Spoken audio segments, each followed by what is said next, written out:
Hi friends, welcome back to my channel. Friends, ನಾನು last ವಿಡಿಯೋದಲ್ಲಿ ಹಲಸಿನ ಹಣ್ಣಿನ ಬೀಜದ ಪಕೋಡ ಮಾಡಿದ್ದೆ. ಕೆಲವು ನನಗೆ ಕಮೆಂಟ್ ಮಾಡಿದ್ರಿ, ಮ್ಯಾಮ್ ಇದು ನಾವು ಫಸ್ಟ್ ಟೈಮ್ ನೋಡೋದು, ಇದರಿಂದ ಹೀಗೂ ಮಾಡ್ಬೋದಾ ಅಂತ ಕೆಲವರು ನಮಗೆ ಕೇಳಿದ್ರಿ. ಹಾಗೆ ನಾನು ಇವತ್ತು ಇನ್ನೊಂದು ರೆಸಿಪಿಯೊಂದಿಗೆ ಬಂದಿದ್ದೇನೆ. ಯಾವುದು ಅಂದರೆ ನಮ್ಮ ಬಾಳೆಹಣ್ಣಿನ ಹಲ್ವಾ ಮಾಡ್ತಾ ಇದ್ದೇನೆ. ಬಾಳೆಹಣ್ಣು ಅಂದರೆ ಕೆಲವರು ಕದಳಿ ಬಾಳೆಹಣ್ಣು ಯೂಸ್ ಮಾಡಿ ಹಲ್ವಾ ಮಾಡ್ತಾರೆ, ಆದರೆ ನಾನು ಇವತ್ತು ನೇಂದ್ರ ಬಾಳೆಹಣ್ಣು ಯೂಸ್ ಮಾಡಿ ಹಲ್ವಾ ಹೇಗೆ ಮಾಡೋದು ಅಂತ ತೋರಿಸಿಕೊಡ್ತೇನೆ. ಅದು ನಿಮ್ಗೆ ಇಷ್ಟ ಆದರೆ ನನಗೆ ಕಮೆಂಟ್ ಮಾಡಿ, ಹಾಗೆಯೇ ಲೈಕ್ ಮಾಡಿ, ಸಬ್ಸ್ಕ್ರೈಬ್ ಮಾಡಿ ನನ್ನ ಚಾನೆಲ್ಗೆ. ಈಗ ನಾನು ಅದಕ್ಕೆ ಯಾವುದೆಲ್ಲ ಇಂಗ್ರೀಡಿಯೆಂಟ್ಸ್ ಬೇಕು ಅಂತ ಹೇಳ್ತೇನೆ, ಬನ್ನಿ ನೋಡಿ. ಓಕೆ, ಈಗ ನಾನು 2 ಬಾಳೆಹಣ್ಣು ತೊಗೊಂಡಿದ್ದೇನೆ, ನೇಂದ್ರ ಬಾಳೆಹಣ್ಣು. ಸ್ವಲ್ಪ ಏಲಕ್ಕಿ ಪೌಡರ್ ತೊಗೊಂಡಿದ್ದೇನೆ, ಸ್ವಲ್ಪ ಬೆಲ್ಲ, ತುಪ್ಪ ಮತ್ತು ಸ್ವಲ್ಪ ರುಚಿಗೆ ಉಪ್ಪು ತೊಗೊಂಡಿದ್ದೇನೆ. ಓಕೆ, ಈಗ ನಾನು ಬಾಳೆಹಣ್ಣಿದ್ದು ಸಿಪ್ಪೆ ತೆಗೆದಿಟ್ಟಿದ್ದೇನೆ. ಇದನ್ನೀಗ ಕಟ್ ಮಾಡಬೇಕು, ಕಟ್ ಮಾಡ್ತೇನೆ. ಓಕೆ ಫ್ರೆಂಡ್ಸ್, ಇದು ಕಟ್ ಮಾಡಿ ಆಯ್ತು. ಈಗ ನಾನು 2 ಬಾಳೆಹಣ್ಣು ತಗೊಂಡಿದ್ದೇನೆ. ನಿಮ್ಮ ಮನೇಲಿ ಎಷ್ಟು ಜನ ಇದ್ದಾರೆ ಆ ಥರ ನೋಡಿ ನೀವು ಎಷ್ಟು ಬಾಳೆಹಣ್ಣು ಬೇಕೋ ಅಷ್ಟು ತಗೊಳ್ಬೋದು. ನಾನು 2 ತಗೊಂಡಿದ್ದೇನೆ. ಈಗ ಇದನ್ನು ಮಿಕ್ಸಿಗೆ ಹಾಕ್ಕೊಳ್ತಾ ಇದ್ದೇನೆ, ಇದಕ್ಕೆಲ್ಲ ಹಾಕುವ. ಓಕೆ, ಈಗ ಇದನ್ನೆಲ್ಲ ಹಾಕಿ ಆಯಿತು. ಈಗ ಇದನ್ನು ನಾನು ಗ್ರೈಂಡ್ ಮಾಡಿ ತರ್ತೇನೆ. ಓಕೆ, ಇದೀಗ ನಾನು ಗ್ರೈಂಡ್ ಮಾಡಿ ತಂದಿದ್ದೇನೆ. ಇದಕ್ಕೆ ಗ್ರೈಂಡ್ ಮಾಡುವಾಗ ನೀರು ಹಾಕಬಾರ್ದು. ನೀರು ಹಾಕಿದರೆ ಫುಲ್ ನೀರಾದರೆ ನಿಮಗೆ ಹಲ್ವಾ ಅಷ್ಟು ಚೆಂದ ಬರುವುದಿಲ್ಲ. ಈಗ ಇದನ್ನು ಇದಕ್ಕೆ ಬೌಲಿಗೆ ಹಾಕ್ಕೊಳ್ತಾ ಇದ್ದೇನೆ.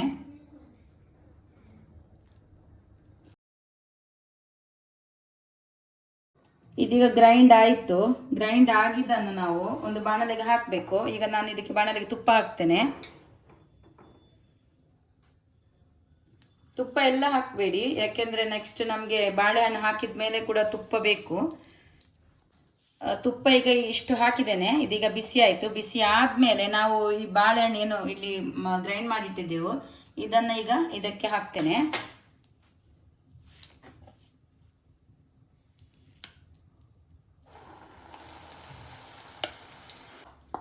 ಈಗ ಇದಕ್ಕೆ ನಾನು ಎಲ್ಲ ಗ್ರೈಂಡ್ ಮಾಡಿದ ಬಾಳೆಹಣ್ಣು ಕೂಡ ಹಾಕಿದೆ. ನೋಡಿ ಫ್ರೆಂಡ್ಸ್, ಈಗ ತುಪ್ಪದಲ್ಲೇ ಇದನ್ನು ಚೆನ್ನಾಗಿ ಫ್ರೈ ಮಾಡಬೇಕು. ಅಂದರೆ ಚೆನ್ನಾಗಿ ಕೈ ಆಡಿಸ್ತಾ ಇರಿ, ಈ ಥರ ಮಾಡ್ತಾ ಇರಬೇಕು.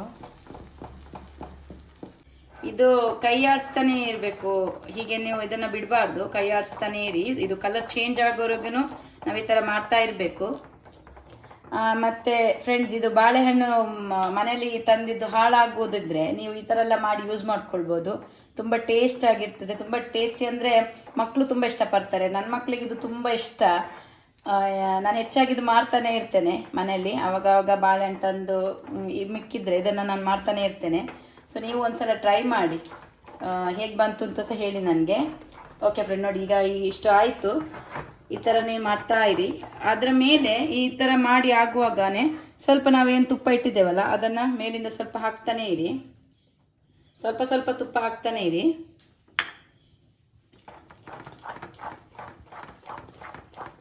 ಓಕೆ ಫ್ರೆಂಡ್ಸ್, ಈಗ ನೋಡಿ ಇಷ್ಟು ಹದಕ್ಕೆ ಬಂತು. ಈಗ ನಾನು ಇಲ್ಲಿ ಏನು ಬೆಲ್ಲ ಇಟ್ಕೊಂಡಿದ್ದೆ, ನಾನು ಬೆಲ್ಲದ ಪೌಡ್ರ್ ಹಾಕ್ತಾ ಇದ್ದೇನೆ. ನೀವು ಬೆಲ್ಲ ನೀರು ಮಾಡಿ ಕೂಡ ಇದನ್ನು ಹಾಕ್ಕೊಳ್ಬೋದು. ನಾನು ಇದನ್ನು ಬೆಲ್ಲ ಪೌಡ್ರ್ ಹೀಗೆ ಹಾಕ್ತಾ ಇದ್ದೇನೆ. ಎಷ್ಟು ನಿಮಗೆ ಇದು ಸಿಹಿ ಬೇಕು ಅಷ್ಟು ನೋಡ್ಕೊಂಡು ಹಾಕ್ಕೊಳ್ಳಿ. ನಾನು ಸ್ವಲ್ಪ ಸ್ವಲ್ಪನೇ ಹಾಕ್ತೇನೆ, ಯಾಕೆಂದರೆ ಜಾಸ್ತಿ ಸಿಹಿ ಆದರೆ ಅದಷ್ಟು ಒಳ್ಳೆಯದಾಗೋದಿಲ್ಲ. ಸ್ವಲ್ಪ ನೋಡಿಕೊಂಡೇ ಹಾಕಿ.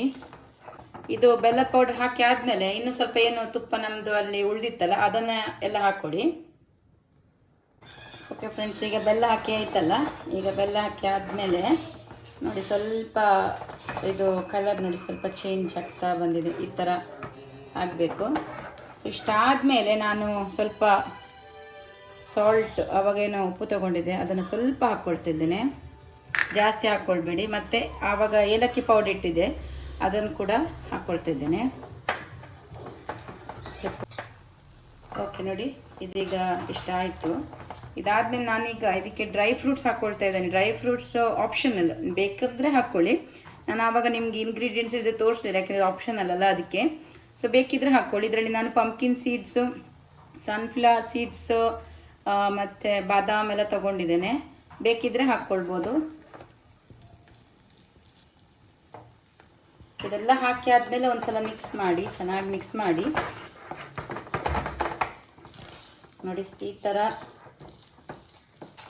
ನೋಡಿ ನೋಡಿ ಇಲ್ಲಿ ತನಕ ಇಷ್ಟು ಬರಬೇಕು, ಈ ಥರ ತಳ ಬಿಟ್ಕೊಂಡು ಬರಬೇಕಿದು. ಅಲ್ಲಿ ತನಕ ನಾವು ಇದನ್ನು ಚೆನ್ನಾಗಿ ತುಪ್ಪದಲ್ಲೇ ಇದನ್ನು ಈ ಥರ ಫ್ರೈ ಮಾಡಬೇಕು. ಓಕೆನಾ, ಆಯ್ತಲ್ಲ. ಸೊ ಇಷ್ಟಾದಮೇಲೆ ಸಾಕು. ನೋಡಿ ಇಷ್ಟಾದಮೇಲೆ ನಾನೀಗ ಗ್ಯಾಸ್ ಆಫ್ ಮಾಡ್ತಾ ಇದ್ದೇನೆ. ನಾನು ಬಾಳೆಹಣ್ಣಿನ ಹಲ್ವ ಮಾಡಿದ್ದೆಲ್ಲ ಫ್ರೆಂಡ್ಸ್, ಅದನ್ನು ಈಗ ಇದಕ್ಕೆ ಹಾಕ್ಕೊಳ್ಬೇಕು. ನಾನು ಸ್ವಲ್ಪ ತುಪ್ಪ ಹಾಕಿಟ್ಟಿದ್ದೇನೆ, ನೀವು ಸಹ ಈ ಥರ ಪ್ಲೇಟಿಗೆ ತುಪ್ಪ ಹಾಕಿಡಿ. ನೋಡಿ ಫ್ರೆಂಡ್ಸ್, ಎಷ್ಟು ಚೆನ್ನಾಗಿ ಬಂದಿದೆ ಅಲ್ಲ ಬಾಳೆಹಣ್ಣಿನ ಹಲ್ವ. ಈ ಥರ ಬರಬೇಕು. ಈಗ ನೋಡಿ ಇದನ್ನು ನಾನು ಇದಕ್ಕೆ ಸರ್ವಿಂಗ್ ಪ್ಲೇಟಿಗೆ ಹಾಕ್ತಾ ಇದ್ದೇನೆ.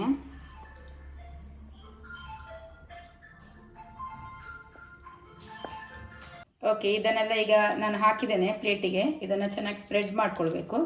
ಈ ಥರ ಎಲ್ಲ ಸ್ಪ್ರೆಡ್ ಮಾಡಿ, ಇದು ಈಗ ಸ್ಪ್ರೆಡ್ ಮಾಡಿ ಆಯಿತು. ಸ್ಪ್ರೆಡ್ ಮಾಡಿ ಆದಮೇಲೆ ಇದು ಕಟ್ ಮಾಡಲಿಕ್ಕೆ ಈಸಿಯಾಗಿ ಬರಬೇಕು.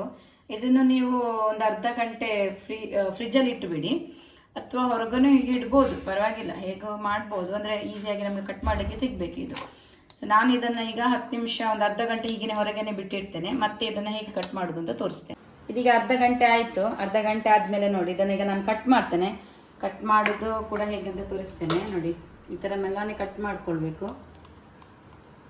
ಹೀಗೇ ಎಲ್ಲ ನಿಮ್ಗೆ ಯಾವ ಶೇಪ್ ಬೇಕು ಆ ಶೇಪಲ್ಲಿ ಕಟ್ ಮಾಡ್ಕೊಳ್ಳಿ. ಓಕೆ ಫ್ರೆಂಡ್ಸ್, ನೋಡಿದ್ರಲ್ಲ ಹೇಗೆ ಮಾಡೋದು ಅಂತ ಬಾಳೆಹಣ್ಣಿನ ಹಲ್ವ, ಅದು ನೇಂದ್ರ ಬಾಳೆಹಣ್ಣಿನ ಹಲ್ವ. ನಾನು ಇದನ್ನು ಹಬ್ಬಗಳೆಲ್ಲ ಮಾಡ್ತಾನೆ ಇರ್ತೇನೆ. ನೀವು ಕೂಡ ಮನೇಲಿ ಒಮ್ಮೆ ಯಾವುದೇ ಹಬ್ಬ ಆಗಿರಲಿ, ಗಣೇಶ ಹಬ್ಬ ಆಗಿರ್ಬೋದು ಅಥವಾ ವರಮಹಾಲಕ್ಷ್ಮಿ ಹಬ್ಬಕ್ಕೆ ನೀವು ಮಾಡಿ ನಿಮ್ಮ ಮನೇಲಿ ಬಂದಂತಹ ಗೆಸ್ಟ್ಗಳಿಗೆಲ್ಲ ಕೊಡಿ, ಅಥವಾ ನೀವು ಮನೆಯಲ್ಲೆಲ್ಲ ಒಮ್ಮೆ ಮಾಡಿ ನೋಡಿ ಹೇಗಾಗಿದೆ ಅಂತ ಕೂಡ ನನಗೆ ನೀವು ಖಂಡಿತ ಹೇಳಲೇಬೇಕು. ಯಾಕೆಂದರೆ ಅಷ್ಟು ಸೂಪರ್ ಆದಂಥ ಒಂದು ರೆಸಿಪಿ ಇದು. ಈಸಿ ಕೂಡ. ನೋಡಿದ್ರಲ್ಲ ಎಷ್ಟು ಈಸಿ ಇತ್ತು ನಾನು ಮಾಡೋದು. ಇಂಗ್ರೀಡಿಯೆಂಟ್ಸ್ ಏನು ಬೇಡ, ನಮ್ಮ ಮನೇಲಿರುವಂಥ ಇಂಗ್ರೀಡಿಯೆಂಟ್ಸ್ ಯೂಸ್ ಮಾಡಿ ಇದನ್ನು ಹಲ್ವನ ಮಾಡ್ಕೊಳ್ಬೋದು. ಇದನ್ನೀಗ ನಾನು ನನ್ನ ಮಗನಿಗೆ ಕೊಡ್ತೇನೆ, ಅವನೀಗ ಹೇಗಿದೆ ಅಂತ ನಿಮಗೆ ನೋಡಿ ಹೇಳ್ತಾನೆ.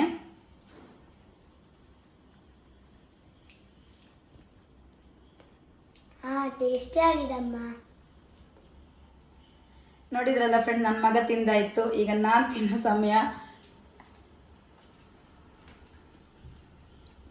ಸ್ವೀಟ್ಸ್ ಎಲ್ಲ ಮಾಡುವಾಗ ನೋಡ್ಕೊಳ್ಬೇಕು, ಬೆಲ್ಲ ಹಾಕುವಾಗ ಅಥವಾ ಸಕ್ಕರೆ ಹಾಕುವಾಗೆಲ್ಲ ಅದನ್ನು ನೋಡಿಕೊಂಡು ಮತ್ತೆ ಹಾಕ್ಕೊಳ್ಳಿ. ನಾನು ಹಾಕಿದಂತಹ ಬೆಲ್ಲ ತುಂಬ ಸರಿ ಪ್ರಮಾಣದಲ್ಲಿ ಇತ್ತು, ಹಾಗಾಗಿ ಇದು ಸ್ವೀಟ್ಸ್ ತುಂಬ ಚೆನ್ನಾಗಿ ಬಂತು ಹಲ್ವಾ. ಸೊ ಫ್ರೆಂಡ್ಸ್, ಇಲ್ಲಿಗೆ ಈ ವಿಡಿಯೋ ಮುಗಿಸ್ತಾ ಇದ್ದೇನೆ. ನೆಕ್ಸ್ಟ್ ಹೊಸದೊಂದು ವಿಡಿಯೋದೊಂದಿಗೆ ಮತ್ತೆ ನಿಮ್ಮ ಜೊತೆ ಬರ್ತೇನೆ. ಅಲ್ಲಿವರೆಗೂ ಟೇಕ್ ಕೇರ್, ಬಾಯ್.